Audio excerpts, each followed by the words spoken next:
So hello everyone, am I audible? Yes, Sir. Okay, so today in this class, we are going to solve problems based on STL, and we will also cover some basic concepts of time complexity. So first, we should start with STL. Let me share my screen.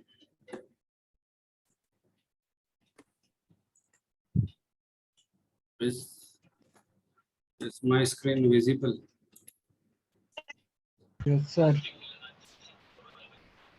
So last time we had covered till vectors and arrays, right?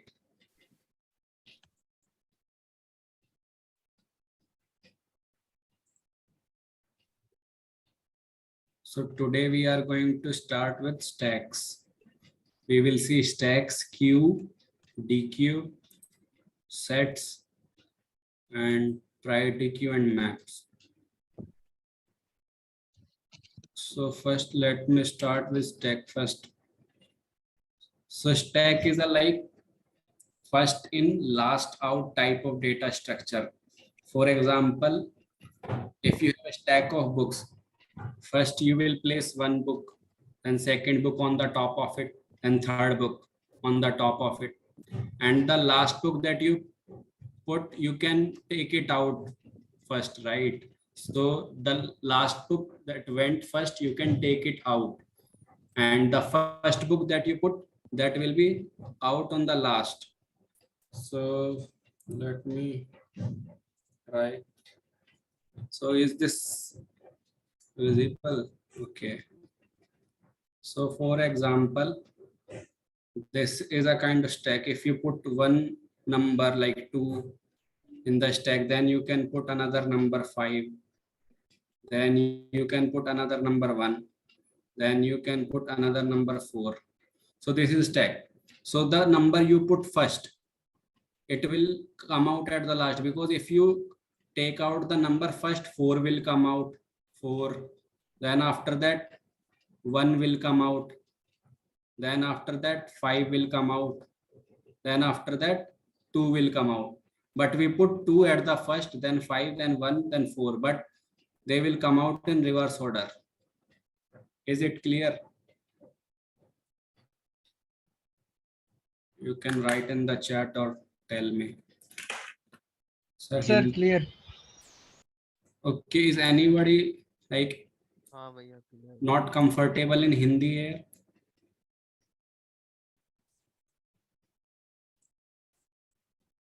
If everybody is comfortable in Hindi, I can teach in Hindi also. Okay, so I guess everybody is fine with Hindi. So there are two operations that we can do in stack. So to insert an element into stack, like we inserted 2, right? We inserted 2. So to insert, we use like first we define stack like this: stack int. Like if it is a stack of integer, we define stack int and some name of it, like say st, right?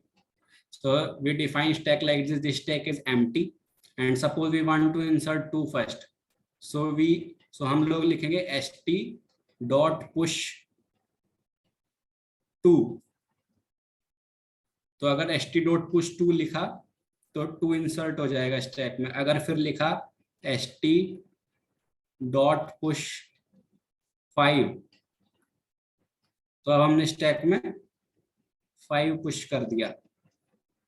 फिर हमने लिखा st dot push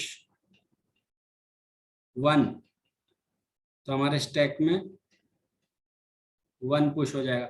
और suppose अब हमने लिख दिया st dot pop, तो st dot pop क्या करता है, जो हमारे कर देगा सर. हाँ, स्टैक का जो टॉप मोस्ट एलिमेंट होता है, जैसे अभी यहाँ पे टॉप मोस्ट क्या है 1, इसको बाहर निकाल देगा. तो st डॉट पॉप लिखने के बाद हमारा स्टैक ऐसा दिखेगा कुछ. यहाँ पे 2 दिखेगा और यहाँ पे 5, 1 क्या है पॉप आउट हो जाएगा। तो ये दोनों ऑपरेशन समझ में आए, st.push और st.pop। और सपोज हमको ये पॉप टॉप, वाला एक बार फिर से बताएगा। कौन सा वाला भाई? Pop pop. हाँ तो देखो, हमने पहले st.push 2 किया तो पहले 2 पुश हो गया ये, राइट। st.push 5 किया, 5 पुश हो गया। st.push 1 किया, 1 आ गया। तो 2 5 1। तो st.pop क्या करता है, जो टॉप पे रखा रहता है, जो सबसे ऊपर रखा है स्टैक में, उसको वो बाहर निकाल देगा स्टैक से। तो अच्छा अभी समझे। स्टैक कैसा दिखेगा, st.pop के बाद हमारा स्टैक ऐसा दिखेगा, बस 2 रहेगा और 5 रहेगा टॉप पे। ठीक है। 2 नीचे रहेगा, 5 टॉप पे रहेगा। और एक और इसमें कमांड है, लाइक अगर तुमको स्टैक में टॉप वाला एलिमेंट एक्सेस करना है कि टॉप पे क्या रखा है ये पता करना है, तो इसको तुम एक स्टोर करा सकते हो, लाइक इंट ए किसी इंटीजर वेरिएबल में इक्वल टू st.top। st.top अगर लिखोगे तो ये तुमको पहला जो टॉप पे एलिमेंट होगा स्टैक में वो रिटर्न कर देगा। वो रिटर्न करेगा तो तुम उसको एक इंटीजर में सेव कर लोगे ए में। तो अगर तुम सी आउट ए करोगे, सी आउट ए, तो ये 5 5 दे देगा तुमको अभी।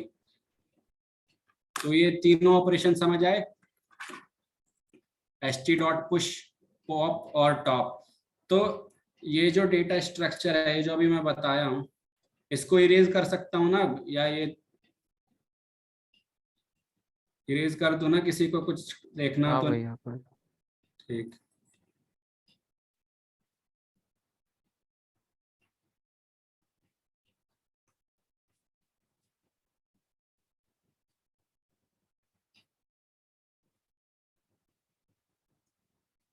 तो जैसे मैं वेक्टर में बताया था कि हमारे पास आइट्रेटर होता है, राइट। तो वेक्टर में क्या होता है, रैंडम एक्सेस आइट्रेटर्स। पहले थोड़ा ये होता है वेक्टर में, और डी क्यू आगे बताऊंगा, उसमें भी ये रैंडम एक्सेस होता है। पर जो हमारे डेटा स्ट्रक्चर है, लाइक स्टैक, स्टैक हो गया, क्यू हो गया, और प्रायोरिटी क्यू हो गया, प्रायोरिटी क्यू, तो इनमें हमारे पास कोई आइट्रेटर नहीं होता। तो कोई आइट्रेटर नहीं होता तो इनमें हम, लाइक जैसे आइट्रेटर से इटरेट कर पा रहे थे ना वेक्टर में, it.begin, v.begin, v.end, तो वो आइट्रेटर नहीं है। तो इसमें बस हम लोग क्या कर सकते हैं, एक मतलब इसमें बस स्टैक में हमारे पास क्या एक्सेस है, बस टॉप एलिमेंट का एक्सेस है, only access of top element. Queue में बस किस चीज का एक्सेस है, फ्रंट एलिमेंट का एक्सेस है। और प्रायोरिटी क्यू में किसका एक्सेस है, इसमें भी बस फ्रंट एलिमेंट या का एक्सेस है हमारे पास। तो इनमें हमारे पास कोई आइट्रेटर नहीं होता, लाइक वो बस आइट्रेटर नहीं होता मतलब कोई इंडेक्सिंग नहीं है। लाइक वेक्टर में हम इंडेक्सेस से या आइट्रेटर से इटरेट कर सकते हैं। तो अच्छा स्टैक, मतलब यहाँ पे साइज बताना नहीं पड़ेगा क्रिएट करने के टाइम पे। हाँ लाइक स्टैक तो हम खाली क्रिएट करेंगे तो, पर जैसे इसमें साइज का हमारे पास कमांड है, अगर तुम st.size लिखोगे, st.size, तो वो तुमका साइज बता देगा कि स्टैक का भी करंटली साइज कितना है। हाँ मैं बोल रहा हूँ क्रिएशन के टाइम पे कोई साइज नहीं बताना पड़ेगा। साइज नहीं बताना पड़ेगा क्योंकि इसमें कोई वो इंडेक्सेस ही नहीं है ना, ओके कितने ओके। साइज का है। तो इसमें ना तो इंडेक्स होते हैं स्टैक में क्यू में, ना प्रायोरिटी क्यू में, ना ही आइट्रेटर होते हैं। लाइक वेक्टर में दोनों होते हैं ना, लाइक इंडेक्सेस से भी तुम ट्रेवर्स कर सकते हो और आइट्रेटर से भी। आइट्रेटर से मैं लास्ट क्लास में दिखाया था ना, v.begin और v.end करके, सबको याद है ना वो। हाँ हाँ हाँ। तो ऐसे स्टैक क्यू प्रायोरिटी क्यू में आइट्रेटर भी नहीं होते। लाइक इसमें कुछ ये नहीं है कि st.begin है, st.end ये है, ऐसा कुछ नहीं है। तो इसमें इसमें आइट्रेट करने के लिए हमको एक थोड़ा स्पेशली आइट्रेट करना पड़ेगा। लाइक तुमको दिखाता हूँ, स्क्रीन दिख रही है ना। तो लाइक, तो अगर मैं पहले एक स्टैक बनाऊंगा, स्टैक इंट st, और मान लो st में पुश कर दिया, st.push 5 पुश कर दिया, फिर st में पुश कर दिया 2, फिर st में पुश कर दिया 1। मान लो अभी 3 एलिमेंट ही पुश किए, तो स्टैक में हम लोगों को आइटरेट करने के लिए वाइल लूप लगाना होगा कि वाइल st नॉट एम्प्टी, कि जब तक स्टैक हमारा खाली नहीं है तब तक लूप चलाओ, और क्या करो, सी आउट करो st डॉट टॉप। तो सी आउट क्या करेगा, जो टॉप पे एलिमेंट होगा उसको प्रिंट कर देगा। तो हमने जब टॉप पे एलिमेंट प्रिंट कर लिया, तो उसके बाद हम अगर पॉप यूज करेंगे तो जो टॉप पे एलिमेंट रखा होगा वो बाहर आ जाएगा। लाइक पहले हमने 5 पुश किया, 2 पुश किया, 1 पुश किया, तो टॉप पे अभी 1 रखा है, तो सी आउट 1 प्रिंट होगा, फिर 1 पॉप हो जाएगा। फिर हम वाइल लूप में जाएंगे तो अभी स्टैक खाली नहीं है, तो टॉप पे क्या रखा रहेगा, 2, तो 2 प्रिंट हो जाएगा, फिर वो पॉप हो जाएगा 2, तो 2 पॉप हो गया। फिर इस पे गए तो स्टैक अभी खाली नहीं है, तो 5 रखा है टॉप पे, तो 5 प्रिंट हो जाएगा, फिर वो पॉप हो जाएगा। और अगली लाइन में जब जाएंगे तो वाइल स्टैक एम्प्टी, तो स्टैक एम्प्टी है तो हम बाहर आ जाएंगे। तो लाइक अगर इसको मैं तुमको रन करा के दिखाऊं,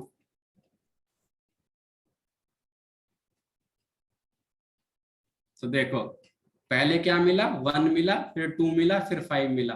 तो स्टैक पे या क्यू पे या प्रायोरिटी क्यू पे हम ऐसे आइटरेट करेंगे। ये समझ आया?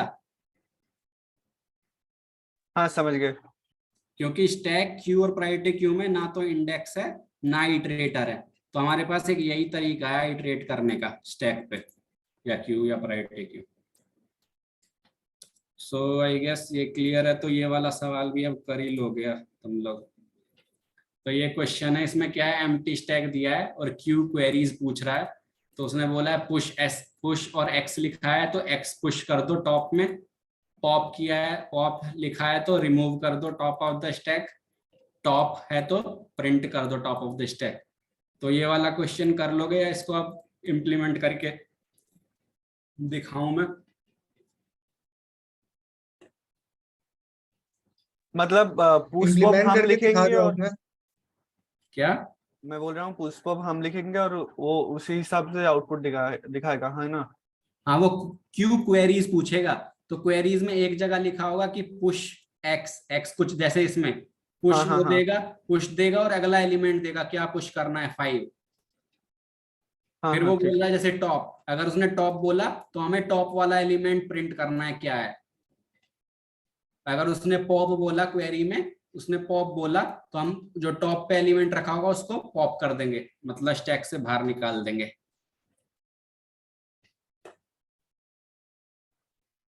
क्या कोई कुछ कह रहा था क्या, किसी को डाउट है?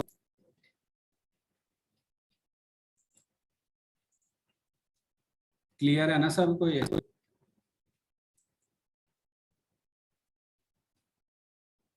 तो ये इम्प्लीमेंट करके दिखाना है क्या? किसी को अगर डाउट हो इम्प्लीमेंट करने में तो मैं इम्प्लीमेंट कर दूंगा, पूछ लो अभी।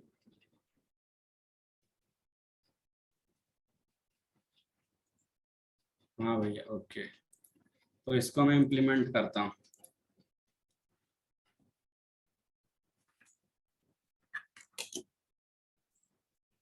तो ये दिख रहा है ना? ठीक है।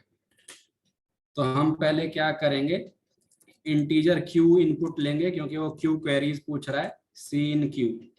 तो जब तक क्यू है, वाइल क्यू माइनस माइनस, मतलब क्यू टाइम्स लूप चला रहे हैं हम ये वाइल वाला, तो वो हमको पहले कोई स्ट्रिंग इनपुट देगा, राइट? स्ट्रिंग इनपुट ले लेंगे, स्ट्रिंग एस, सी इन एस।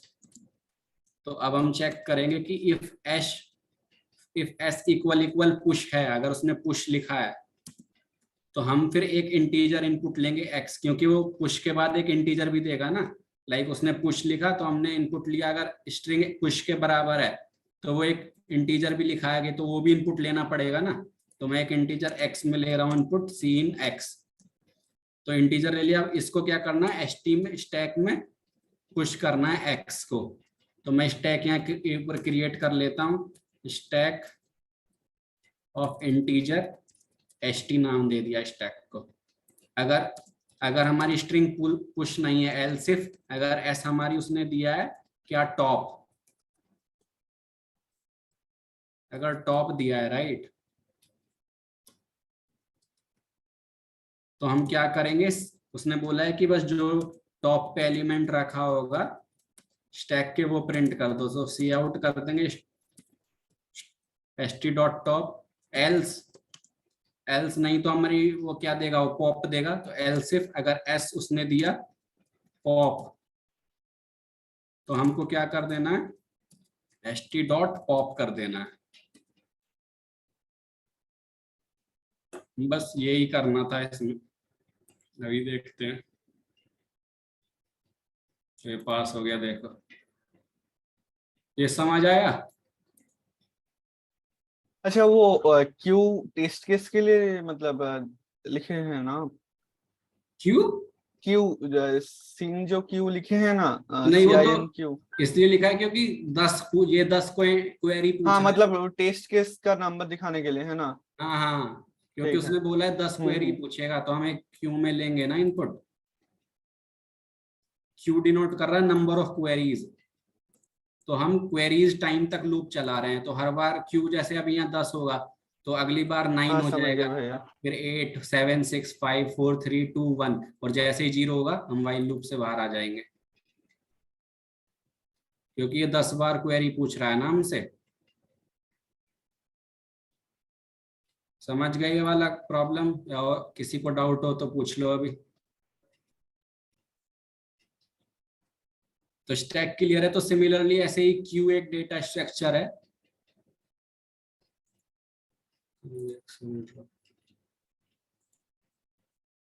तो क्यू भी सेम है, स्टैक की तरह ही काम करता है वो। बस क्यू जैसे बैंक में लाइन लगती है ना, क्यू क्यू एक नॉर्मल जैसे लाइन लगती है किसी भी चीज को, बैंक में देखा होगा क्यू रहती है, लाइक कुछ कलेक्ट करना है अगर तुमको, तो वही क्यू होती है। तो क्यू में हम जैसे ऐसी क्यू रहती है, क्यू में जैसे ये वाला पहला एलिमेंट यहाँ है, दूसरा एलिमेंट यहाँ है, लाइक 2 रखा है, यहाँ 4 रखा है। तो क्यू में हम पीछे से पुश करते हैं, राइट। क्यू में पीछे से एलिमेंट पुश होते हैं और आगे से बाहर आते हैं। यहाँ ये इसको फ्रंट बोलते हैं, राइट।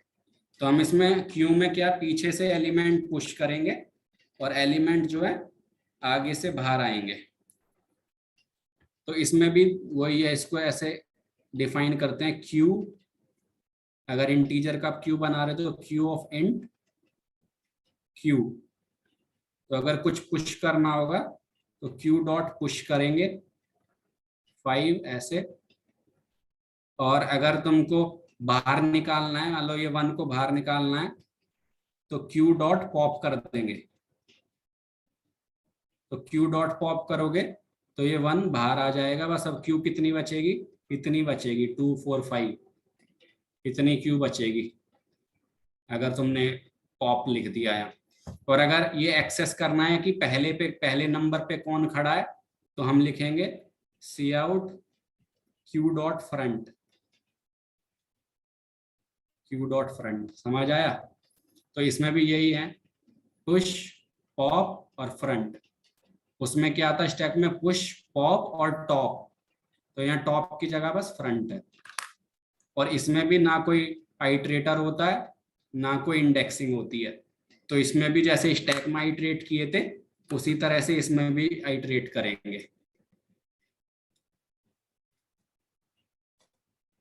क्लियर है? तो इसका भी अगर सवाल देखना हो, ये इसमें भी, हाँ इसमें फ्रंट और बैक दोनों होता है। तो अगर बैक क्यू डॉट बैक लिखोगे तो लास्ट एलिमेंट दे देगा क्यू का क्या है, like front q dot front लिखोगे तो 1 दे देगा अगर 1 है, और क्यू डॉट बैक लिखोगे तो 5 दे देगा। अगर ये वाला एक्सेस करना हो तो क्यू डॉट बैक। तो इसमें ये 4 ऑपरेशन है, फ्रंट बैक पुश पॉप। समझ आया? तो ये वाला भी सेम है, इसमें भी क्यू क्वेरीज दिया है, पुश फ्रंट बैक पॉप यही सब। तो ये वाला करके दिखाऊं क्या इम्प्लीमेंट?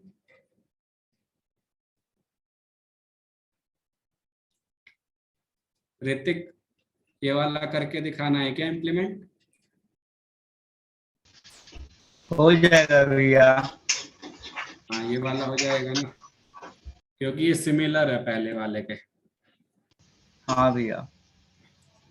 तो अब हम डी क्यू पे चलते हैं, राइट। तो डी क्यू क्या है, डी क्यू बताता हूं।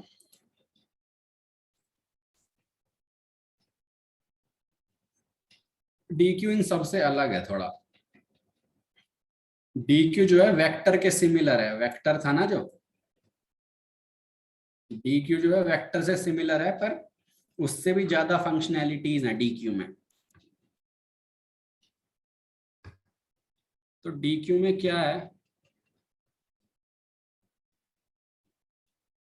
ये डी क्यू है मान लो,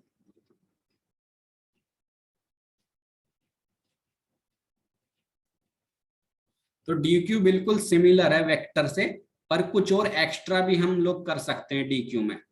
जैसे वेक्टर में सिर्फ पुश बैक कर सकते थे ना, मतलब पीछे एलिमेंट पुश कर सकते थे ना, पुश बैक मतलब सिर्फ पीछे एलिमेंट डाल सकते थे, राइट, पुश बैक कुछ 5। पर डी क्यू में हम फ्रंट से भी एलिमेंट डाल सकते हैं, लाइक यहां से भी डाल सकते हैं, पुश फ्रंट। पुश फ्रंट कुछ करोगे 6 तो आगे से पुश हो जाएगा, यहाँ पे 6 आ जाएगा। और मान लो पहले डी क्यू था कुछ 1 2 3, अगर यहाँ पुश बैक डाला 5 तो यहाँ 5 आ जाएगा। तो इसमें पुश बैक है, पुश फ्रंट है, और क्या है, और जैसे वेक्टर में क्या था, पॉप बैक था, तो पॉप बैक था जो लास्ट एलिमेंट को वो रिमूव कर देता था। पर डी क्यू में क्या है, पॉप फ्रंट भी है। अगर तुमको कुछ फ्रंट से निकालना हो तो डी क्यू में हम पॉप फ्रंट लिखेंगे, तो फ्रंट वाला एलिमेंट जो रखा होगा फ्रंट पे वो बाहर आ जाएगा, राइट। हाँ मतलब क्यू में दोनों ही कर सकते हैं, फ्रंट से भी निकल सकते हैं और बैक से भी निकल सकते हैं। डी क्यू में, अच्छा डी क्यू में, ये डी क्यू पढ़ा रहा हूं मैं अभी, डी अच्छा क्यू। ठीक है। सो डी क्यू में क्या है, फ्रंट से पुश भी कर सकते हो, पॉप भी कर सकते हो, बैक से भी पुश भी कर सकते हो, पॉप भी कर सकते हो। ये फंक्शनैलिटी पॉप फ्रंट और पुश फ्रंट वाली वेक्टर में नहीं थी ना, हाँ हाँ तो इसमें ये भी है। और इसमें नॉर्मल वेक्टर की तरह इंडेक्स भी रहते हैं, लाइक इंडेक्स से भी एक्सेस कर सकते हो, ये 0 इंडेक्स है, ये 1 है, ये 2 है, ये 3 है, ये 4 है। और इसमें आइट्रेटर भी रहता है, तो ये बिल्कुल वेक्टर की तरह है, similar two vectors, similar two vectors, but मतलब सिमिलर है but with more functionalities, with more functionalities.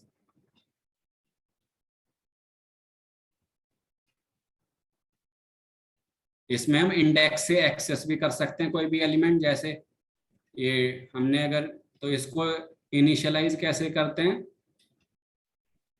ऐसे डी क्यू ऑफ इंटीजर, इसका कुछ नाम दे दो, ऐसे डी क्यू दे दो। तो अगर डी क्यू में तुमने कुछ पहले से ही रखा है, तो अगर ऐसे भी प्रिंट, मतलब कुछ डी क्यू ऑफ 3 बोलोगे, तो जो थर्ड पे रखा होगा 0 1 2 3, तो थर्ड प्रिंट हो जाएगा अगर सी आउट करोगे। तो डी क्यू के फंक्शन समझ में आए या डाउट है किसी को? डी क्यू में आइट्रेटर भी होता है, इंडेक्स भी होता है वेक्टर की तरह, वेक्टर की तरह पुश बैक भी होता है, पॉप बैक भी होता है, पर पॉप फ्रंट और पुश फ्रंट भी हो सकता है, लाइक ये एक्स्ट्रा फंक्शनैलिटी भी हम कर सकते हैं। बाकी पूरा वेक्टर की तरह तो काम करेगा ये, पर ये भी हो जाएगा। डाउट है किसी को इसमें? रोहित तुमको डाउट है?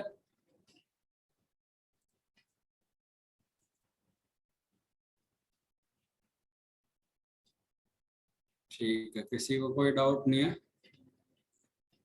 तो प्रॉब्लम देखते हैं इसका, राइट। यही प्रॉब्लम है, देखो इसमें पहले तुम्हारे पास एम्प्टी है डी क्यू, नाम डी क्यू ऑफ इंटीजर है, क्यू क्वेरीज पूछ रहा है, हाँ भैया, सिर्फ स्टैक क्यू प्रायोरिटी क्यू में आइट्रेटर नहीं होता, राइट। इन तीनों में कोई आइट्रेटर नहीं होता, ना कोई इंडेक्स होते हैं। देखो पुश बैक कह रहा है तो एक्स पीछे से पुश ऐड हो जाएगा and the end of D Q. Push front बोलेगा तो बिगिनिंग ऑफ डी क्यू में एक्स ऐड हो जाएगा। पॉप फ्रंट, फ्रंट में जो पहला एलिमेंट होगा वो रिमूव हो जाएगा। पॉप बैक, जो लास्ट एलिमेंट होगा वो रिमूव हो जाएगा। फ्रंट अगर लिखोगे तो पहले जो फ्रंट फर्स्ट एलिमेंट रखा होगा वो प्रिंट हो जाएगा। लाइक सी आउट करोगे front D Q dot front तो प्रिंट हो जाएगा। बैक में अगर डी क्यू डॉट बैक लिखोगे तो लास्ट एलिमेंट प्रिंट हो जाएगा। जैसे वेक्टर में भी अगर तुम वी डॉट फ्रंट लिखोगे, वी डॉट फ्रंट सी आउट तो पहला वाला एलिमेंट प्रिंट कर देगा, और वी डॉट बैक लिखोगे तो लास्ट वाला एलिमेंट सी आउट करोगे तो लास्ट वाला एलिमेंट प्रिंट कर देगा।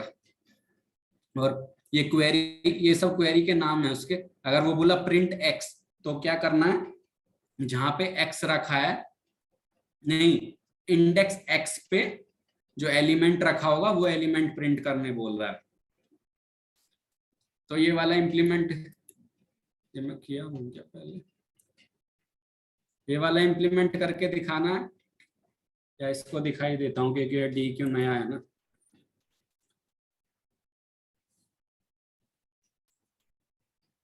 समझ आ रहा है ना सबको? कोई कहीं पे कुछ समझ नहीं आ रहा हो तो रोक के पूछ सकते हो। तो हम पहले क्यू एक इनपुट लेंगे इंटीजर सी इन क्यू, और डी क्यू को इनिशियलाइज कर लेंगे डी क्यू इंट। भैया आइट्रेटर क्या होता है, एक बार फिर से बताओगे? तुम पहले वाली क्लास में नहीं थे क्या? हाँ थे, मतलब वो टर्म भूल जा रहे हैं। मेन चीज समझते हैं लेकिन शायद नाम भूल जा रहे हैं। तो नाम भूलना, नाम मतलब नाम ऐसे कोई बहुत बड़ी बात नहीं है। तो आइट्रेटर मतलब पॉइंटर की तरह फंक्शन करते हैं।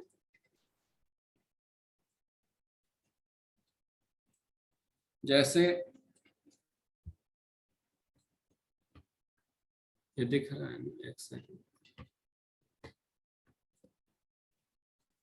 तो जैसे अगर ये तुम्हारे पास ये वेक्टर है, राइट,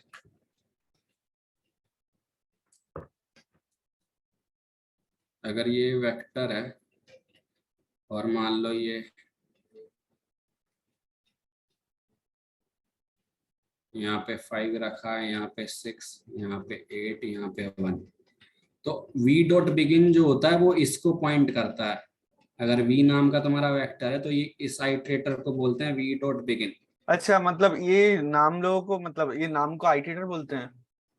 हाँ, लाइक मतलब भी डॉट बिगिन तो ठीक है, पहला डिनोट करता है, भी डॉट एंड लास्ट को डिनोट करते हैं। अगर मतलब वो क्या बोलते हैं, वो अगर क्या बोलते हैं उसको, अगर वो बाइनरी की तरह अगर मतलब बड़ा से छोटा सजाए तो ऐसे भी ये बी डॉट बिगिन और बी डॉट एंड यूज होता है वो अंदर में। उसको क्या बोलते हैं? हम्म, तो वो मतलब टोटल तुम, चीज को आइट्रेटर बोलते हैं, है ना? हाँ, तो इसको जैसे इनिशियलाइज करना हो तो हम ऐसे लिखते हैं auto I T equal to V dot begin. तो अभी क्या कर रहा है कि हमारा आइट्रेटर इस एलिमेंट को पॉइंट कर रहा है, हाँ समझ गया समझ गया। और आई टी अगर प्लस प्लस करोगे तो वो आगे बढ़ता जाएगा। यहाँ पे आई हाँ टी, फिर यहाँ पे आई टी, फिर यहाँ पे आई टी, फिर जब तक वी हाँ डॉट बताए एंड। थे, मतलब ये वी एंड लास्ट वाला का अगला एलिमेंट को डिनोट करता है। हाँ अगर वी हाँ, एंड बोल वेक्टर रहे से हैं तो नेक्स्ट पहले, हाँ हाँ बताए थे। लास्ट वाला, हाँ, आ गया याद। हाँ हाँ याद है। तो वेक्टर में हम दोनों तरह से आइट्रेट कर सकते हैं, इंडेक्सिस से भी, 0 1 2 3 से भी, या आइट्रेटर्स से भी। तो सिमिलरली जिसमें भी आइट्रेटर होता है ना उसमें तुम आइट्रेटर से भी कर सकते हो, पर वेक्टर में क्या है, इंडेक्सिस भी होते हैं तो इंडेक्सिस से भी कर सकते हैं। आगे मैं बताऊंगा, जैसे सेट्स में मैप में सिर्फ आइट्रेटर होते हैं, वहाँ इंडेक्सिस नहीं होते, तो वहाँ सिर्फ आइट्रेटर होते हैं। तो सेट मैप इनमें आइट्रेटर से इटरेट करते हैं।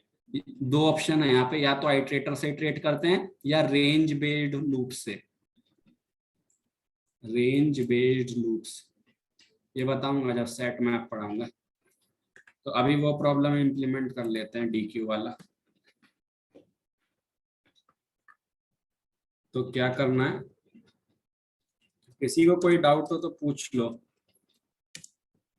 तो अगर हम फिर से स्ट्रिंग इनपुट ले रहे हैं, स्ट्रिंग एस सी इन एस, तो अगर इफ एस, अगर उसने बोला कि पुश बैक है, तो एस पुश बैक बोला तो हमको एक और इंटीजर इनपुट लेना पड़ेगा। जैसे वो पुश बैक 5 बोला है तो हम 5 को स्टोर कर लेंगे int X C in x में, और क्या करेंगे dq dot push back x. अगर एल्स इफ, अगर हमारी स्ट्रिंग जो इनपुट हुई वो फ्रंट हुई, तो क्या करेंगे, सी आउट कर देंगे dq डॉट फ्रंट हैंडल। अगर एल्स इफ, अगर जो स्ट्रिंग हमारी इनपुट हुई वो बैक है, तो हम क्या सी आउट करेंगे, dq dot back.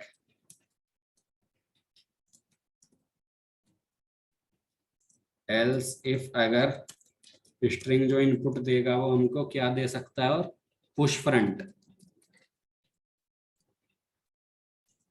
Push front देगा तो कुछ इंटीजर भी देगा, integer x C in x में स्टोर कर लिए, और dq dot push front x कर दिए। और क्या क्या क्वेरी में दे सकता है वो, एल्स इफ एस अगर पॉप बैक देगा तो सिर्फ हम dq डॉट पॉप बैक लिख देंगे, फिर लास्ट वाला एलिमेंट हटा देगा। एल्स इफ स्ट्रिंग क्या हो सकता है, पॉप फ्रंट, तो हम dq डॉट पॉप फ्रंट लिख देंगे। बस यही ऑप्शन है ना, पुश बैक देगा, फ्रंट देगा, बैक देगा, पुश फ्रंट देगा, पॉप बैक, पॉप फ्रंट। हाँ यही है शायद, इसको चला के देखते हैं।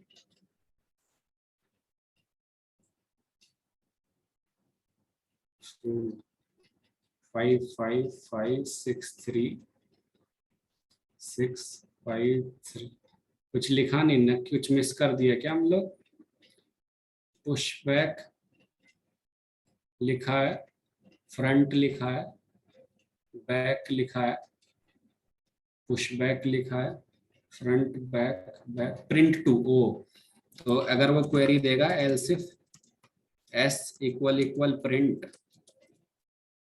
तो हम इंटीजर इनपुट लेंगे int X C in X. तो ये बोला था कि जो एक्सेथ इंडेक्स पे जो एलिमेंट रखा है उसको बताओ, तो cout dq of x minus 1, क्योंकि उसने 1 बेस्ड बोला है लेकिन हमारा इंडेक्सिंग तो 0 से चालू होता है। उसने x अगर वो 1 देगा तो हम यहाँ पे dq ऑफ 0 दिखेंगे, क्योंकि वो पहला एलिमेंट बोल रहा है पर हमारा इंडेक्स तो 0 है पहले के लिए, इसलिए x माइनस 1 लिखेंगे।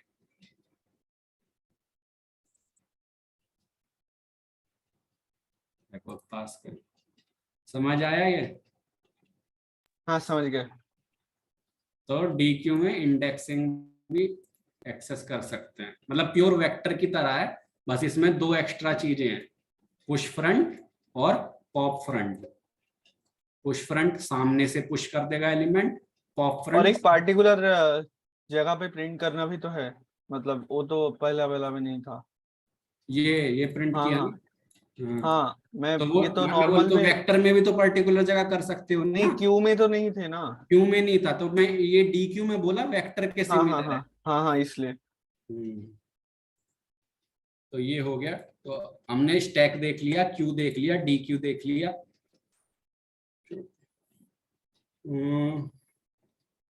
आज टाइम कॉम्प्लेक्सिटी भी कवर करना था,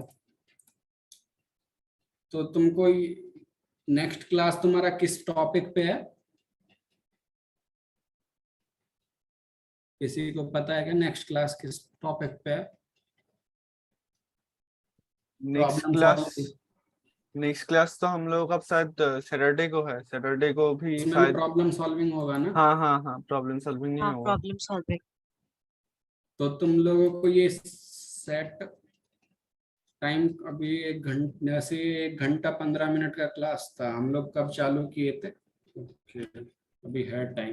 तो तुम लोग को सेट बता दूं, सेट प्रायोरिटी क्यू मैप या टाइम कॉम्प्लेक्सिटी बताऊं? ये बताओ टाइम तुम। कॉम्प्लेक्सिटी बताइए आप। ठीक है, तो ये सेट वगैरह अगली क्लास में देखेंगे। सेट, प्रायोरिटी क्यू और मैप्स और बाइनरी सर्च और ये फ्रीक्वेंसी एरे और परम्यूटेशंस और थोड़ा सॉर्टिंग भी। तो और किसी को पहले क्या जानना है? हाँ भाई, ये ऋतिक को क्या डाउट है?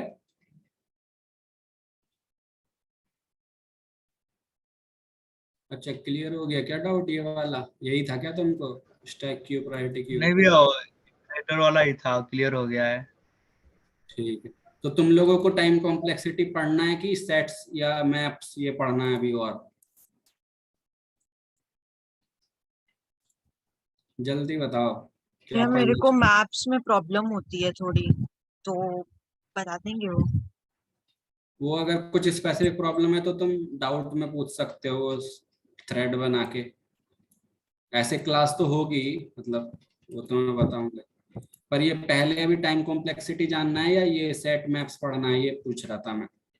तो आप टाइम कॉम्प्लेक्सिटी बता दीजिए, फिर नेक्स्ट क्लास में बता दीजिएगा वो ठीक ठीक, मैप्स। तो टाइम कॉम्प्लेक्सिटी बताता हूँ। तो टाइम कॉम्प्लेक्सिटी क्या है? लाइक हम लोग कोड तो लिख सकते हैं, हम लोग कोई भी मतलब कोड लिख सकते हैं, पर उसकी हम लोगों को टाइम कॉम्प्लेक्सिटी भी ध्यान में रखनी होती है। अगर हमारा कोड मान लो चल रहा है, लाइक हमने कोड चलाया और उसको 1 दिन लग रहा है चलने में, तो उस कोड का कोई फायदा नहीं है ना।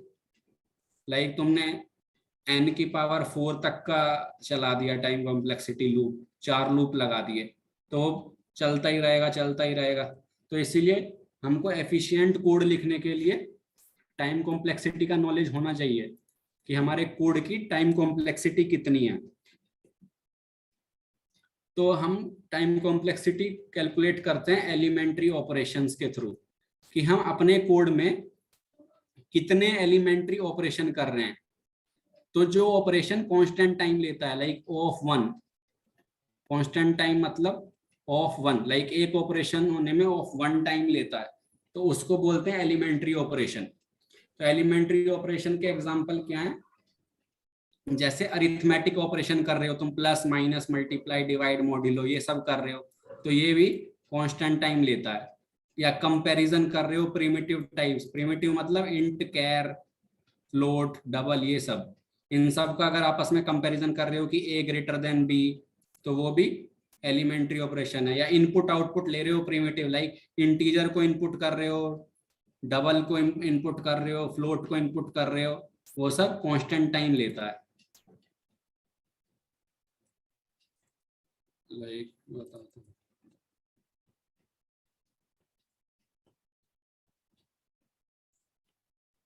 तो जैसे अगर तुमने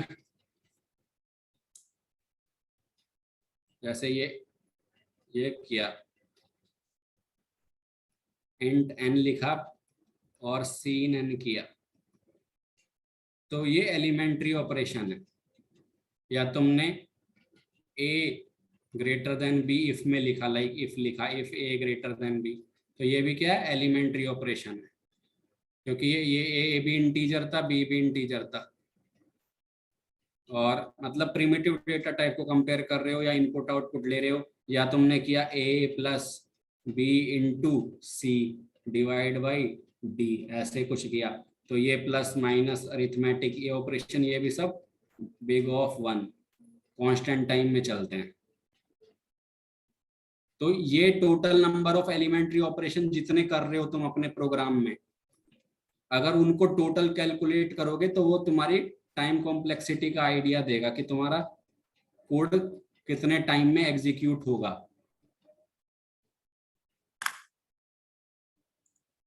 तो हम जैसे ऑनलाइन जैसे कोड फोर्सेस हुआ या कहीं भी, मतलब वो देता है ना टाइम लिमिट कितना है, अगर वो 1 सेकंड देता है तो हम 5 इंटू 10⁻⁷ ऑपरेशन कर सकते हैं 1 सेकंड में।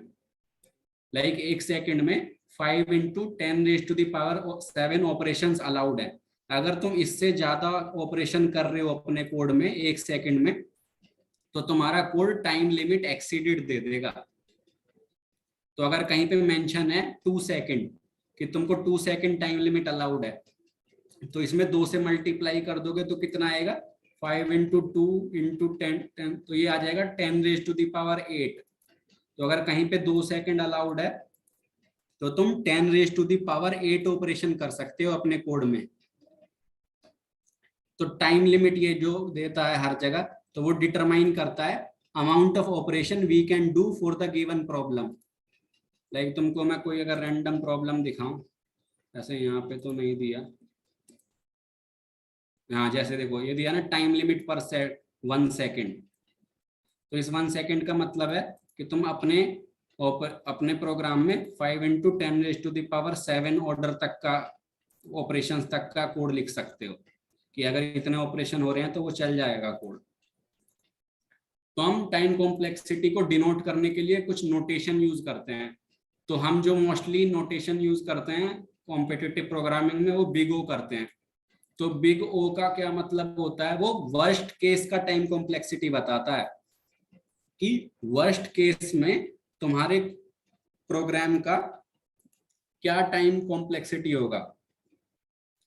लाइक जैसे अगर तुम्हारा जैसे तुम्हारा में कोई कॉम्प्लेक्सिटी है, लाइक ये बिग ओ नोटेशन के कुछ रूल्स हैं कैलकुलेट करने के लिए। पहले तो बस इतना ध्यान रखो कि ये वर्स्ट केस की टाइम कॉम्प्लेक्सिटी बताएगा कि तुम्हारा सबसे अगर खराब भी केस होगा ना, लाइक सबसे इफेक्टिव, लाइक इससे कम में हो जाएगा तुम्हारा, ये वर्स्ट केस है। इससे कम या मतलब एट मोस्ट यहाँ तक का टाइम कॉम्प्लेक्सिटी जा सकता है तुम्हारा।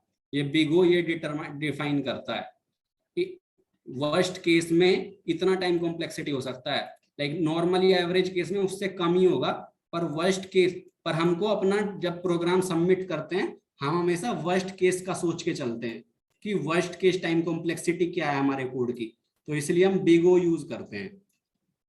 तो बिग ओ निकालने के लिए कुछ रूल्स हैं, तो रूल मैं बताता हूं। तो जैसे अगर तुम्हारा कुछ टाइम कॉम्प्लेक्सिटी मान लो कुछ ये फंक्शन रिलेटेड है, लाइक तुम्हारा टाइम कॉम्प्लेक्सिटी दिया हुआ है n² प्लस 4n प्लस 10, मान लो ऐसा कुछ कोड का तुम्हारा टाइम कॉम्प्लेक्सिटी का फंक्शन है, लाइक इस ऑर्डर में। तो अगर तुम इसका बिग ओ निकालोगे ना, तो बिग ओ क्या करता है, ये कांस्टेंट है, जैसे 10 एक कांस्टेंट है उसको रिमूव कर देता है, और जो ये फैक्टर्स हैं जैसे यहाँ पे 4 इसका फैक्टर है, इसको हटा देता है। और अब ये बताओ n² और n में कौन सा डोमिनेंट है। डोमिनेंट मतलब n बढ़ाने पे कौन ज्यादा तेजी से बढ़ेगा, n² कि n? n। हाँ n सर। अरे अगर तुम n को बढ़ा रहे हो, लाइक n 1000 हो गया, तो 1000² बड़ा है कि 1000 बड़ा, n तो 1000 है, 1000 बड़ा है 1000²। 1000, तो n² डोमिनेंट टर्म है ना। यहाँ डोमिनेंट कौन सा कर रहा है टाइम कॉम्प्लेक्सिटी को, n² ना। हाँ भैया n²। तो इसका टाइम कॉम्प्लेक्सिटी क्या होगा, बिग O ऑफ n²। अगर तुम्हारा n नंबर ऑफ n जैसे कुछ दिया है, लाइक अगर तुम जैसे देता है ना size of array, like n कुछ भी हो सकता है, साइज ऑफ एरे या कुछ भी। तो इसका अगर कुछ ऐसा तुम्हारा पोलिनोमियल बन रहा है, तो उसका बिग ऑफ क्या होगा वर्स्ट केस में, n²। हम बिग ऑफ कैलकुलेट करने के लिए जो कांस्टेंट ऑपरेशन, जैसे कांस्टेंट था ना ये 10, इसको हटा देते हैं। 4 इसलिए हटाया क्योंकि ये फैक्टर था, बस मल्टीप्लायर था। और n² और n में n² को लिया क्योंकि ये डोमिनेंट है। तो हम बस डोमिनेंट टर्म को देखते हैं, जो डोमिनेंट नहीं है उनको नेग्लेक्ट कर देते हैं। तो रिमूव कांस्टेंट, ड्रॉप कर दो नॉन डोमिनेंट टर्म्स को, और रिमूव कर दो कांस्टेंट फैक्टर्स को। जैसे ये एग्जांपल है, मान लो ये तुम्हारा कुछ ऐसा रूल है, मैथमेटिकल फॉर्मूला है टाइम कॉम्प्लेक्सिटी का। तो इसका अगर बिग ऑफ में क्या आएगा आंसर, बताओ सब लोग। अगर तुमको बिग ऑफ ओ बताना हो इसका, तो क्या आएगा,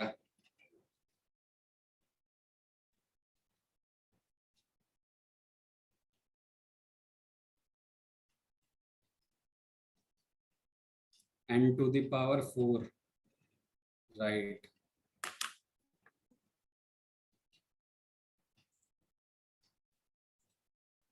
और कोई? उज्जवल ने सही बताया, रितिका ने सही बताया, और सब लोग बताओ, जिसको जो भी आ रहा है वो बताओ। इंटू दी पावर 4 होगा क्यों, एक बार बताएगा? हाँ इंटू दी पावर 4 क्यों होगा, एक बार बताएगा? हाँ हाँ बताता हूँ। तो जैसे हमारा एग्जाम्पल क्या था,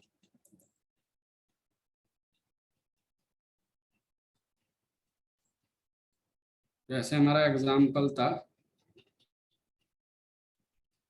क्या था, कुछ ऐसे 8 n to the power 4 plus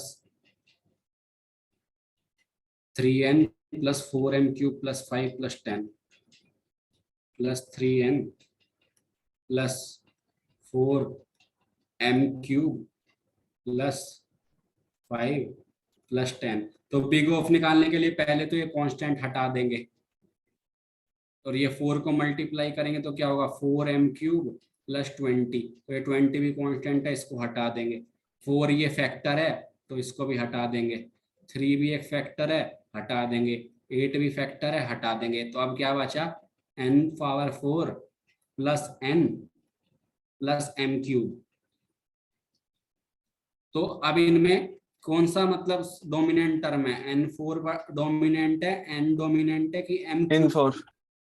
तो बस, तो आंसर क्या होगा, big of n raise to the power 4, क्योंकि n4 ज्यादा तेजी से बढ़ेगा ना, जैसे नंबर्स बड़े होते जाएंगे। जैसे नंबर अगर 1 0 0 0 0 0 है, तो ये नंबर ज्यादा बड़ा होगा ना सबसे, ये नंबर इतने बड़े नहीं होंगे, तो इनको नॉन डोमिनेंट टर्म बोल के हटा देंगे।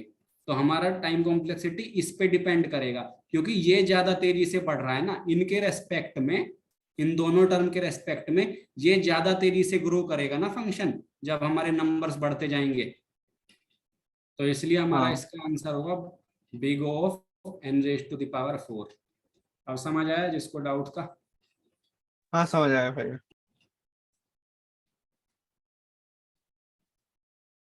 तो अब हम कुछ लूप्स की टाइम कॉम्प्लेक्सिटी देखते हैं, राइट, कि लूप्स में कैसे देखते हैं। तो अगर हमारा ये है लूप, मान लो 4 int I equal to 0, I less than n, I plus plus, और इस लूप में हम बस नॉर्मल कुछ एलिमेंट्री ऑपरेशन कर रहे हैं, कुछ भी कर रहे हैं, मान लो प्लस माइनस कुछ ऐसा कर रहे हैं, एलिमेंट्री ऑपरेशंस। मतलब ये सिर्फ ऑफ वन टाइम लेगा। तो इस फोर लूप की टाइम कॉम्प्लेक्सिटी क्या होगी, कोई बता पाएगा? O of n। Right right, of n।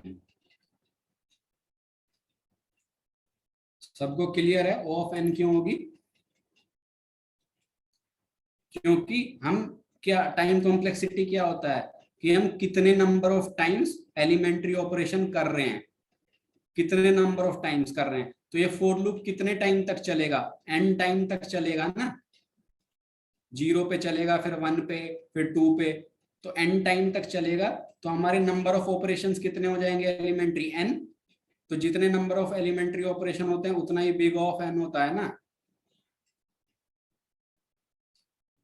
Big of n में किसी को डाउट है? नहीं है ना, तो अगला देखते हैं example.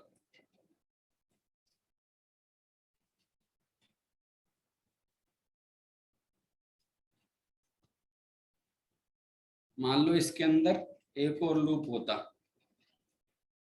Four loop int j equal to 0, j less than n, j plus plus, और ये फोर लूप खत्म, फिर अगला भी खत्म। और यहाँ पे कुछ ऑपरेशन कर रहे हैं, एलिमेंट्री ऑपरेशन यहाँ पे हो रहे हैं इस लूप के अंदर। तो अब बताओ इस कोड की क्या टाइम कॉम्प्लेक्सिटी होगी? O of n square. Of N square, right. और सब लोग बताओ, और किसी को ऑफ एन स्क्वायर में डाउट हो तो पूछो।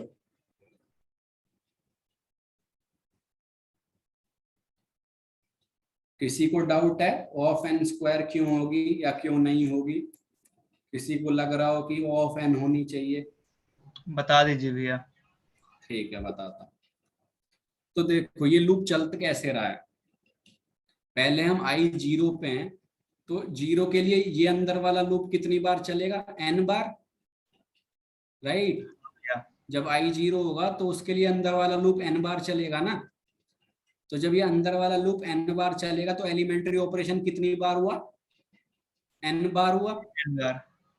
तो ठीक, हमने देखा आई जीरो के लिए एन बार हुआ, फिर वन के लिए एन बार हुआ, फिर टू के लिए एन बार हुआ। तो जब ये आई एन आएगा तो एन के लिए भी एन बार होगा, हाँ भैया। राइट।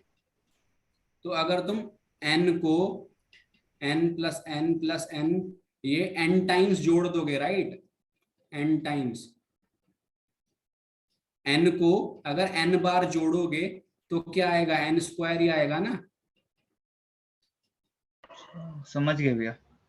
जैसे एन को एन बार जोड़ोगे तो क्या एन एन अगर कॉमन ले लो यहाँ से तो क्या आएगा? One plus one plus one plus one, कितनी बार? एन बार। तो इसका सम क्या होगा? एन होगा ना। वन को अगर एन बार जोड़े तो एन इंटू एन, तो एन स्क्वायर हो गया। तो बिग ऑफ एन स्क्वायर। समझ आया अब? हाँ भैया। ठीक है, तो और एक एग्जांपल लेते हैं।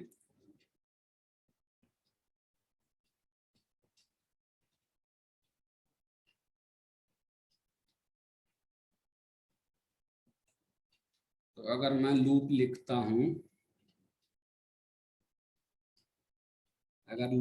हूं, for int I equal to 0, I less than N, I multiplied by 2, और इसके अंदर कर रहा हूं मैं कुछ एलिमेंट्री ऑपरेशन ही, फिर से एलिमेंट्री। अब इसकी बताओ क्या होगी टाइम कॉम्प्लेक्सिटी? आई 1 से चालू हो रहा है, sorry, O of 2n. 2n नहीं, ध्यान से सोचो। हर बार हम आई को 2 से मल्टीप्लाई कर दे रहे हैं।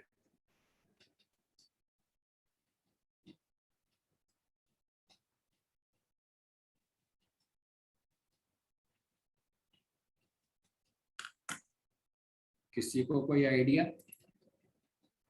सोनू, रितिका सिंह, n/2 लिखा है रितिका ने।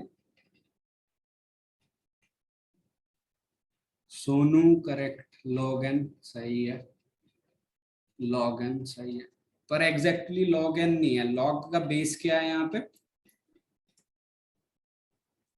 लाइक ये जो log बेस 2, राइट।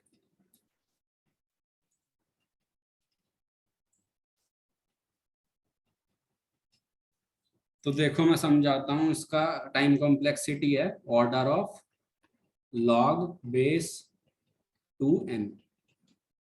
ये टाइम कॉम्प्लेक्सिटी होगी। क्यों होगी? तो हमको देखना है कि ये लूप कितनी बार चलेगा, राइट। तो पहले कितनी बार चलेगा, तो हमको 2 की वो पावर निकालनी है। लाइक हर बार दुगना हो जा रहा है ना। आई पहले 1 था, फिर 2 हो जाएगा, फिर 4 हो जाएगा, फिर 8 हो जाएगा। तो ये सब 2 की पावर है ना, राइट। तो हमको कितनी बार चलेगा तो देखना पड़ेगा कि 2 की ये कुछ 2 आई क्या होगा लूप में, कुछ 2 की पावर के। अगर के बार लूप चला तो ये आई क्या हो जाएगा? 2 की पावर के ना। लाइक यहाँ पे 0 बार लूप मान लो, 0 मान लो, ये 1 मान लो, तो ये 2 मान लो, ये 3 मान लो, तो ये 8 है, मतलब 2 की पावर 3 है ना। तो आई हर बार मान लो अगर के टाइम्स लूप चल रहा है तो हमारा आई क्या होगा 2 की पावर के। तो हमको ये वाला इक्वेशन सॉल्व करना है कि 2 की पावर के, ये लूप ब्रेक कब होगा जब 2 की power A greater than equal to N हो जाएगा, राइट। ये समझ आया? यहां तक बताओ डाउट है? 2 की पावर के ग्रेटर देन इक्वल एन, ये कंडीशन पे लूप ब्रेक हो जाएगा। और के क्या है हमारा? नंबर ऑफ टाइम्स लूप, के है नंबर ऑफ टाइम्स जितना लूप चल रहा है, number of times loop is executed. इस इक्वेशन में डाउट है किसी को? क्योंकि ये इंपॉर्टेंट है, अगर किसी को नहीं समझ आया हो। आ गया सबको समझ? तो अच्छी बात है।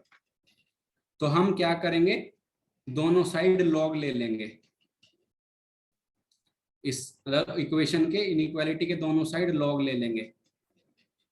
तो ये लॉग अगर ले लेंगे तो लॉग 2 की पावर के greater than equal log of N. तो अगर log 2 की पावर k होता है तो k बाहर आ जाता है, लाइक ऐसे कांस्टेंट में k log 2 greater than equal log n। तो इसको डिवाइड कर देंगे तो k क्या होगा, अरे मतलब ये चलेगा कब तक, सॉरी लेस देन होगा ना, जब तक 2 की power k less than n होगा तब तक चलेगा ना लूप, इसलिए लेस देन का सिंबल होगा। अगर बड़ा हो जाएगा तो ब्रेक हो जाएगा ना, तो हमको के बताना है जब तक चलेगा, तो ये लेस देन। तो के हमारा क्या होगा, less than log of n divide by log of 2। तो इसको हम ये भी लिख सकते हैं के less than log base 2 of n। ये यहां से प्रूव होता है कि ये log बेस 2n क्यों है टाइम कॉम्प्लेक्सिटी। तो log के तो कुछ फॉर्मूले तो मालूम होंगे ना, ये वैसे कि log कुछ a की पावर m क्या होता है, m log a, ये 11th में पढ़ा होगा ना, या जेई की प्रिपरेशन कर रहे होगे तो वहीं से।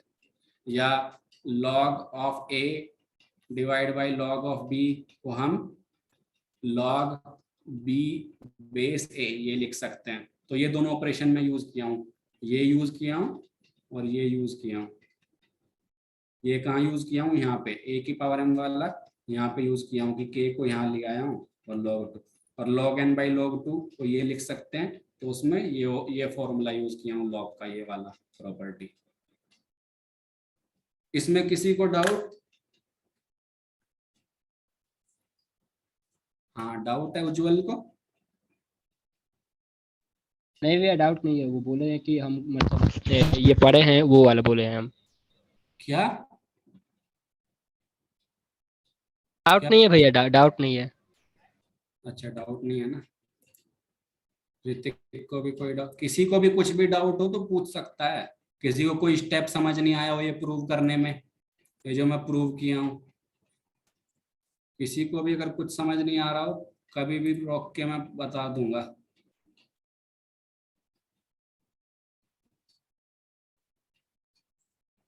तो सबको क्लियर है ना इसका मतलब? ठीक है, तो मैं अज्यूम कर रहा हूँ सबको समझ आ रहा है।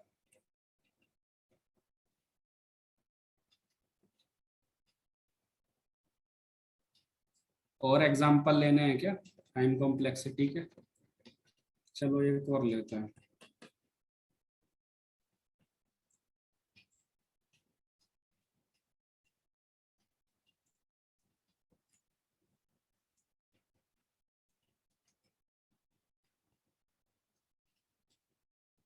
For int I equal to 0,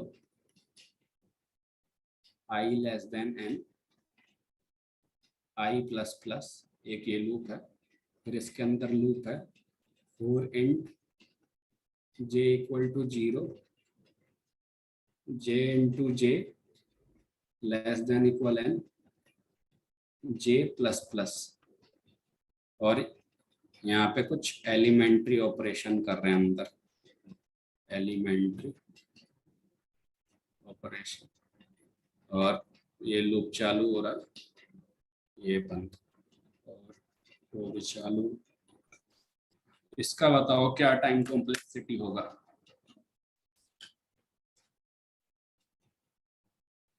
n log n। n log n, नहीं ध्यान से सोचो।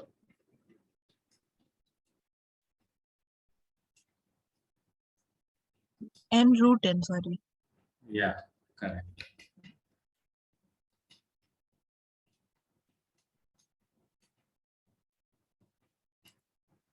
अक्षत Chaubey, n root n correct. और कोई? ऋतिक शर्मा करेक्ट।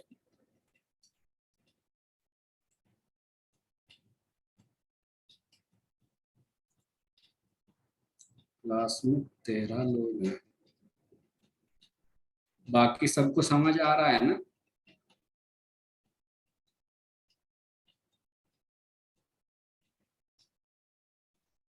तुम लोग कुछ भी डाउट पूछ सकते हो, कुछ भी, अगर छोटा सा भी कोई डाउट लग रहा हो ना, ऐसा लग रहा हो कि ये बहुत ही सिली डाउट है, वो भी पूछ सकते हो।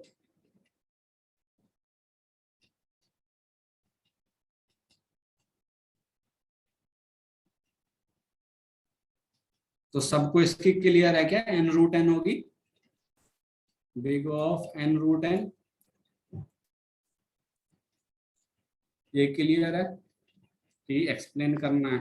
भैया एक बार एक्सप्लेन कर दीजिए। ओके, तो देखो n रूट n कैसे, तो ये वाली कंडीशन देखो, j कितनी बार चलेगा, हर i के लिए j कितनी बार चलेगा, तो j इंटू जे लेस देन इक्वल n है, तो j कहाँ तक जाएगा? ये j स्क्वायर हो गया ना, j square less than n, तो j कहाँ तक जाएगा? Less than equal root n। तो हर i के लिए j रूट n बार जाएगा, और i कितनी कितनी दूर तक जा रहा है? n तक, तो n रूट n हो जाएगा ना। हर i के लिए j कितनी बार जा रहा है? रूट n तक जा रहा है ना, यहां से देखा, और i कितनी बार जा रहा है? n, तो मल्टीप्लाई हो जाता है। तो लूप्स में ना मोस्टली अगर इंडिपेंडेंट लूप्स हो, जैसे यहाँ i वेरिएबल है, यहाँ j वेरिएबल है, दोनों इंडिपेंडेंट है आपस में, तो टाइम कॉम्प्लेक्सिटी क्या है? मल्टीप्लाई हो जाती है। ये कितनी बार जाएगा? n तक, ये कितनी बार जाएगा? रूट n तक, तो दोनों को मल्टीप्लाई कर देंगे n रूट n। क्योंकि देखो i 0 है, तो j लूप कितनी बार चला? रूट n तक। 1 होगा, फिर से कितनी बार चलेगा? रूट n तक। सिमिलरली जब i n पहुंचेगा तो कितनी बार चलेगा? रूट n तक। तो रूट n को अगर n बार जोड़ोगे, यही होंगे ना total number of operation, root n को n बार जोड़ोगे तो क्या आएगा? n रूट n ही आएगा ना। तो big of n root n। अब क्लियर है? हाँ भैया आप क्लियर है। ओके, वेरी बढ़िया। सबको क्लियर है ना ये? मतलब दो तीन हाँ हाँ तरीके से देख हाँ, सकते हो। clear है। मल्टीप्लाई करके भी मैं समझा दिया कि n इंटू रूट n, और ऐड वाला भी दिखा दिया। मतलब जो भी पॉसिबल है सोचने का, मैं दोनों तरीके बता दिया, जो सा जिसको सही लगे। और एग्जाम्पल लेना है क्या? मेरे ख्याल से ये काफी है एग्जाम्पल, या और लेने हैं? टाइम तो वैसे हो गया, लाइक हम लोगों को 1 आवर 15 मिनट हो गए ना। हाँ सर। चालू कितने बजे हुआ था क्लास? 11:15 पे हुआ, 11:20, 12:20, हाँ भी 1 आवर हुआ है।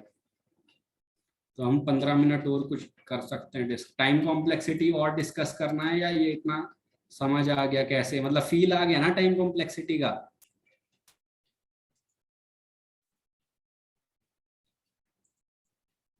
STL बता दो भैया। ओके, तो 15 मिनट है हम लोगों के पास, तो हम लोग सेट सेट और डिस्कस कर लेते हैं क्या? सब लोग एग्री कर रहे हो ना कि सेट डिस्कस कर लेते हैं, या कुछ और डिस्कस करना है?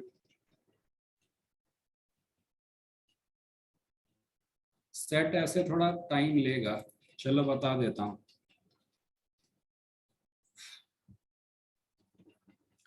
तो सेट क्या होता है? सेट में पहली बात तो सिर्फ यूनिक एलिमेंट्स स्टोर करता है।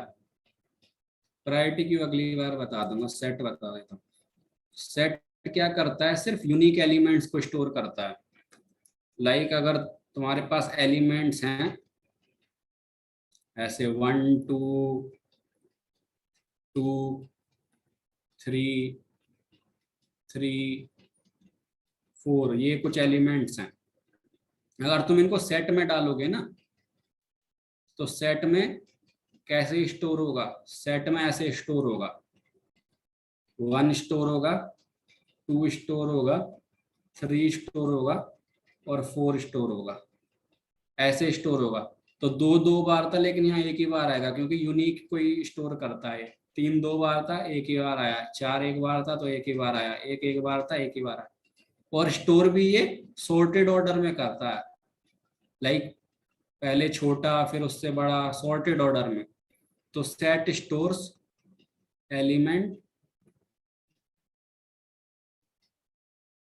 Unique elements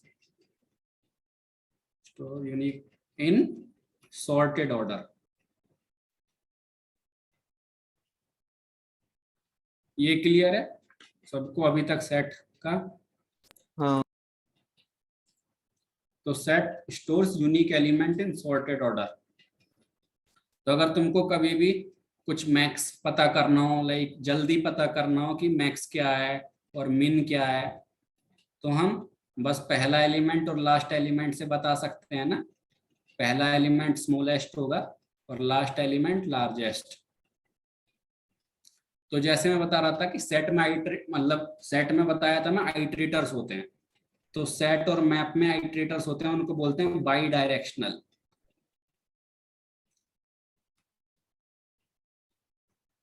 by directional iterators. Bidirectional का मतलब कि हम सेट में आइट्रेट कर सकते हैं, आगे से भी, फॉरवर्ड भी और पीछे से भी आइट्रेट कर सकते हैं।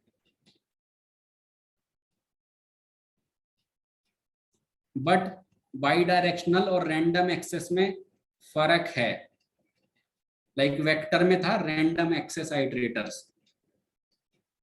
तो रैंडम एक्सेस और बाई डायरेक्शनल में एक इंपॉर्टेंट डिफरेंस है। क्या डिफरेंस है वो बताता हूं।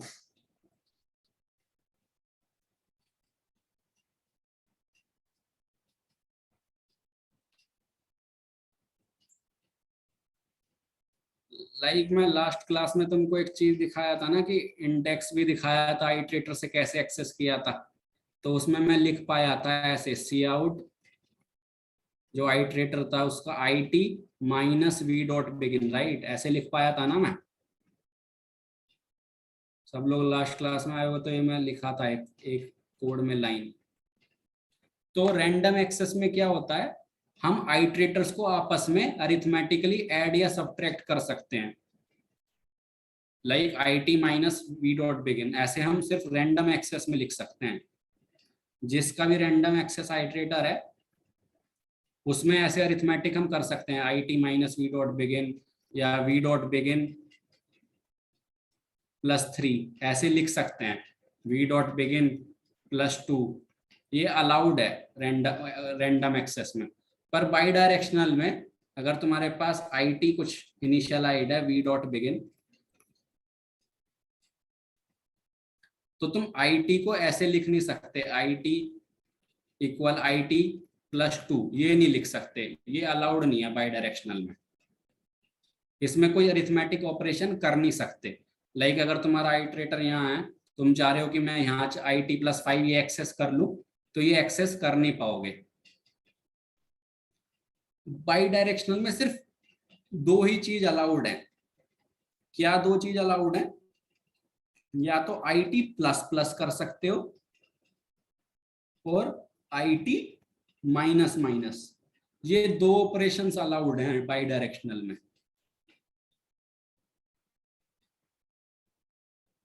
तो इन दोनों के अलाउड होने के कारण ही हम आइटरेट कर पाते हैं सेट पे। हम बस एक आगे बढ़ सकते हैं IT प्लस प्लस, या एक पीछे हट सकते हैं IT माइनस माइनस से। हम किसी भी रैंडम, जैसे IT पे हैं तो हम IT +2 पे नहीं जा सकते, +3 पे नहीं जा सकते, हमको लूप लगा के हर बार IT प्लस प्लस करके मूव करना होगा। ये डिफरेंस बहुत इंपॉर्टेंट है। ये क्लियर है कि नहीं, ये बताओ सब।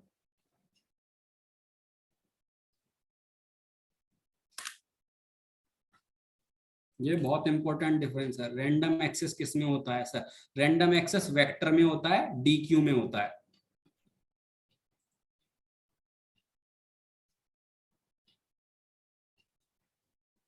तो देखो, अगर सेट इनिशियलाइज करता हूं मैं, सेट इंट ऑफ एस में कुछ इंसर्ट कर लेते हैं।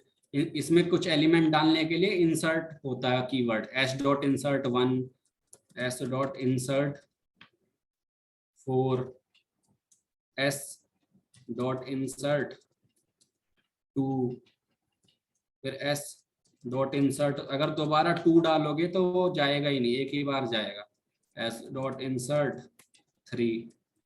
तो अगर तुम अब देखना चाहते हो कि तुम्हारा सेट कैसा दिख रहा है, ये मैं दिखाता हूँ। तो तुमने 1 डाला, 4 डाला, 2 डाला, फिर 2 डाला, फिर 3 डाला। अब देखो लेकिन तुम्हारा दिखेगा कैसे सेट।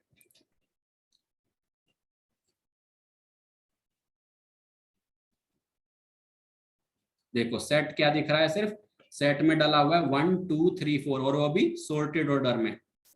समझ इसका आया? आउटपुट डिबग इस करके लिखते हैं? नहीं, ये सिर्फ मेरा एक फाइल इंक्लूड किया हुआ हूँ डीबग, उससे मैं कर पा रहा हूँ। अच्छा, ये सब तुम नहीं कर सकते, ये मैं फाइल है वो उसके लिए हो पा रहा हो। फिर उधर सी आउट करके ही करना पड़ेगा ना? हाँ, तो अब देखो सेट पे आइटरेट करना है, तो आइटरेटर है हमारे पास, फोर लूप लगा देंगे और For ऑटो loop। कर देंगे तो हो जाएगा। हाँ, तो ऐसे आइटरेट करना है तो for auto IT equal to s.begin, IT not, जब तक s.end तक नहीं चले जाते IT को प्लस प्लस। देखो यहाँ पे सिर्फ IT प्लस प्लस कर सकते हैं हम। लाइक मैं तुमको पहले ये चीज, ये फॉर लूप बाद में दिखाता हूँ, पहले एक और वो दिखाता हूँ।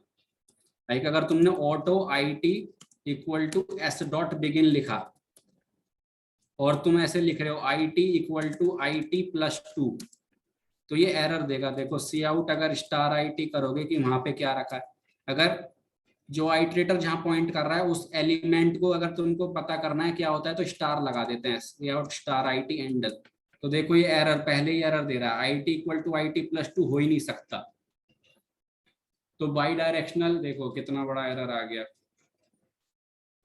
तो बाई डायरेक्शनल आइटरेटर में हम लोग अरिथमेटिक ऑपरेशन नहीं कर सकते, IT +1 भी नहीं कर सकते, बट IT ++ कर सकते हैं, बस ये अलाउड है। अब देखो, तो s.begin पे पहले क्या रखा होगा, 1 रखा होगा, हमने IT ++ किया तो 2 मिला होगा उसको, तो हम *IT करेंगे तो ये आउटपुट क्या 2 देना चाहिए। अभी देखते हैं 2 देता है कि नहीं। तो देखो 2 मिला ना, ये समझ आया। यहाँ पे अगर पहले देखो, पहले सी आउट करो *IT, तो पहले वो बिगिन है तो वो 1 पे पॉइंट कर रहा होगा, फिर उसके बाद IT ++ किया तो 2 पे आया होगा। तो देखो 1 2, समझ आया? समझ आया ना ये सबको? हाँ किसी जी। को डाउट है पूछ लो, अब ये इंपॉर्टेंट डिफरेंस है।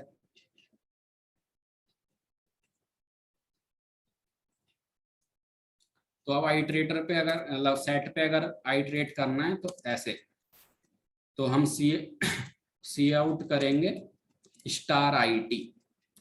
अगर एलिमेंट्स तुमको इसको देखने हैं तो सी आउट *IT एंडल। तो अगर ये करोगे 1 2 1 2 3 4 प्रिंट हो गया ना।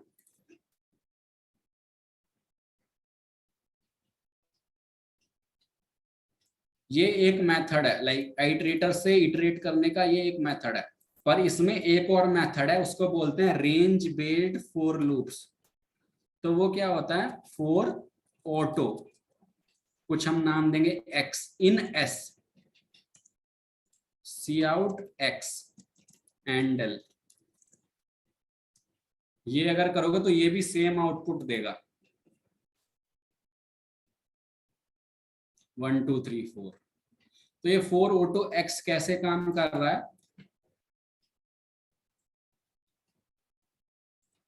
दो तरीके हैं, मैं दोनों बता रहा हूँ आइटरेट करने के। एक पहला बताया आइटरेटर से, ये दूसरा तरीका है रेंज बेस्ड फॉर लूप से।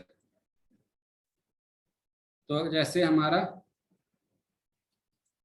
सेट था ना, सेट में क्या रखा था, 1 रखा था, 2 रखा था, 3 रखा था, 4 रखा था। तो ये क्या करता है, 4 ऑटो x, ये कुछ भी नाम दे सकते हो, x y z वेरिएबल है, इन s कॉलन और सी आउट x। तो ये क्या करता है, जो सेट में ये x जो है, सेट में जो एलिमेंट है उसकी वैल्यू लेता जाता है y बाय। तो जैसे for auto x in s, s में क्या रखा है पहले 1, तो x जो है 1 ले लेगा, फिर आगे 2 ले लेगा x, फिर आगे 3 ले लेगा x, फिर आगे 4 ले लेगा x। तो उस तरह से प्रिंट करता है ये for auto x colon s। तो ये जो है x s में जो भी वैल्यूज है उनको लेता जाता है हर बार, और हम सी आउट x करेंगे तो सेट में जो वैल्यूज रखी होंगी वो प्रिंट कर देगा। समझ आया? भैया कॉलन लगाना जरूरी है क्या? हाँ, लाइक ये सिंटेक्स है इस लूप का यूज करने का। लाइक जैसे C++ वालों ने बनाया है फॉर्मेट, वो तो फॉलो करना पड़ेगा ना। अब तुम बोलोगे सेमी कोलन लगाना चाहिए या नहीं, अब ये तो जो रूल है वो तो फॉलो करने पड़ेंगे। हाँ भैया। तो यही रूल है। तो इसको बोलते हैं रेंज बेस्ड फॉर लूप्स, और जो मैं पहले दिखाया था उसको बोलते हैं आइटरेटर से आइटरेट करना। तो एस डॉट इंसर्ट बता दिया हूँ। तो सेट में और भी फंक्शंस हैं, अभी मैं सिर्फ इंसर्ट बताया हूँ। ये वाला देखते हैं क्या है। इंसर्ट तो बता दिया हूँ, और फंक्शन है फाइंड है, लोअर बाउंड है, अपर बाउंड है।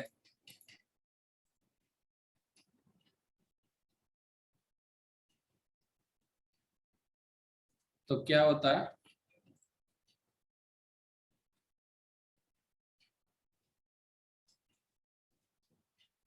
तो ये जो फंक्शन है ना, ये आइटरेटर रिटर्न्स करते हैं। तो जैसे अगर तुमने लिखा एस डॉट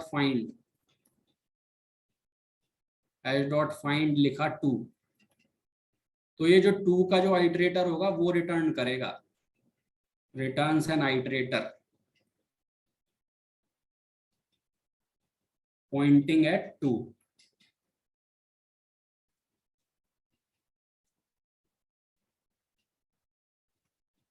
राइट। पर अगर तुमने लिखा एस डॉट फाइंड 5, तो 5 तो है ही नहीं सेट में, तो वो जो एंड होता है एस डॉट एंड होगा ना, ये आइटरेटर उसको पॉइंट करता है। अगर तुमने वो एलिमेंट फाइंड किया, वो फाइंड कर रहे हो जो है ही नहीं सेट में, तो वो रिटर्न करता है एस डॉट एंड, क्योंकि वो मिला नहीं ना। तो एस डॉट एंड वो बाहर वाला रिटर्न कर दिया आइटरेटर। तो फाइंड समझ आया? भैया इसमें से एलिमेंट अगर हमें डिलीट करना हो तो पॉप का हाँ। यूज करेंगे या दूसरा यूज कर सकते हैं? बता रहा हूं। अगर कोई सेट में एलिमेंट डिलीट करना हो,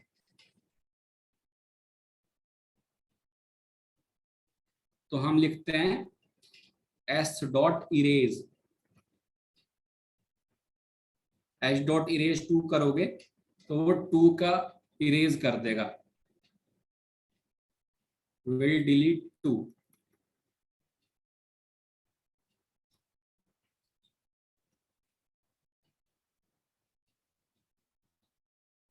समझ आया? और जो वो 2 लोअर बाउंड और अपर बाउंड थे वो भी आइटरेटर देंगे। एस डॉट लोअर बाउंड किया अगर, लाइक अगर तुम्हारा सेट होता, अभी ये सेट हटाओ, कुछ सेट लेते हैं दूसरा। सेट लेते हैं 1 5 9 12। तो तुमने अगर किया S dot lower bound 6,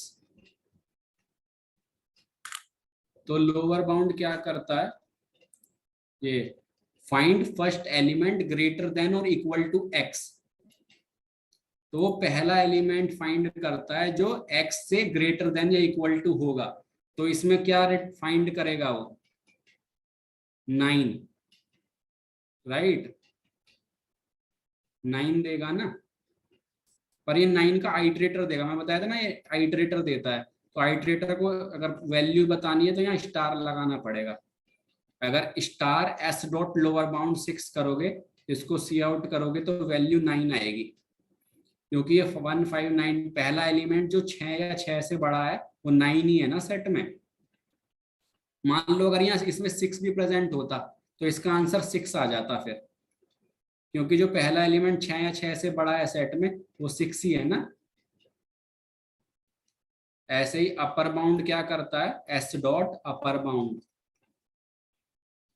upper bound अगर तुम मान लो किया 7, तो ये देगा first element strictly greater than. मान लो अगर तुमने यहाँ पे एस डॉट अपर बाउंड 6 किया ना, तो भी ये 9 देगा, क्योंकि ये स्ट्रिक्टली ग्रेटर देता है। तो 6 से बड़ा, तो 6 से बड़ा क्या प्रेजेंट है, 9। तो लोअर बाउंड देता है फर्स्ट एलिमेंट ग्रेटर देन और इक्वल एक्स, और अपर बाउंड देता है first element greater than x, strictly greater, equal नहीं चलता यहाँ। तो जैसे उसमें फाइंड, जैसे फाइंड में होता है, अगर ऐसे हमने किया था फाइंड, फाइंड कहाँ गया यार, जैसे फाइंड किया था वो अगर नहीं मिला था तो एंड रिटर्न करता है ना। तो अगर ये कहीं नहीं मिला कोई भी एलिमेंट, तो ये भी एस डॉट एंड रिटर्न कर देंगे, एस डॉट एंड। अगर कोई भी एलिमेंट, जैसे अगर तुमको फाइंड कर रहे थे एस डॉट फाइंड, इसमें अगर 2 फाइंड कर रहे हो, तो वो क्या रिटर्न करेगा इटरेटर, एस डॉट एंड, क्योंकि 2 है ही नहीं।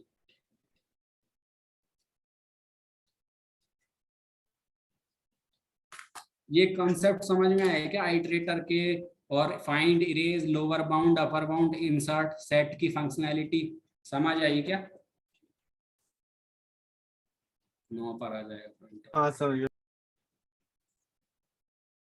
तो ये प्रॉब्लम को हम अगली क्लास में इंप्लीमेंट करेंगे, पर मैं कॉन्सेप्ट बता दिया हूँ इस प्रॉब्लम, या तो खुद ट्राई कर सकते हो इसको, और अगली क्लास में आओगे तो हम डिस्कस कर लेंगे,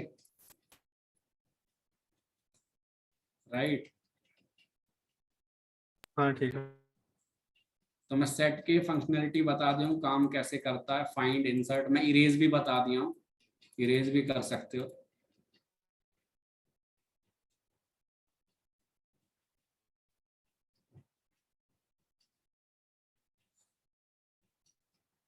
आज का क्लास यहीं पे रोकते हैं, ठीक है ना? हाँ तो